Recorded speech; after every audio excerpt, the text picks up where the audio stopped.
ঈশ্বরদী উপজেলা লক্ষ্মীকুণ্ডা ইউনিয়ন স্বেচ্ছাসেবক দলের এক কর্মীকে কুপিয়ে জখম করার জেরে আওয়ামী লীগের ১১ নেতাকর্মীর বাড়িঘর পুড়িয়ে দেওয়া হয়েছে। বৃহস্পতিবার চরের খাস জমি দখল করাকে কেন্দ্র করে স্বেচ্ছাসেবক দলের কর্মী তরিকুল ইসলামকে কুপিয়ে জখম করে আওয়ামী লীগ ও সহযোগী সংগঠনের নেতাকর্মীরা।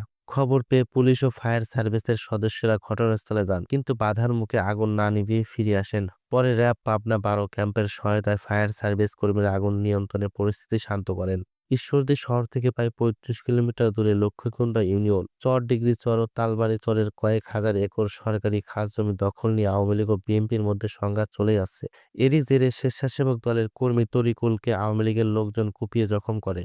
পরে তরিকুলের স্বজনরা ও দলীয় লোকজন আওয়ামী লীগের নেতাকর্মীদের বাড়িঘরে আগুন ধরিয়ে পুড়িয়ে দেয়। ঈশ্বরদী থানার ভারপ্রাপ্ত কর্মকর্তা ওসি শহীদুল ইসলাম শহীদ বলেন, খবর পেয়ে ফায়ার সার্ভিস কর্মীদের নিয়ে যাওয়া হয়, কিন্তু অন্ধকার হয়ে যাওয়া ফিরে আসতে হয়েছে। এলাকায় অতিরিক্ত পুলিশ মোতায়েন করা হয়েছে। সেনা ও র্যাব সদস্যদের টহলে রয়েছে।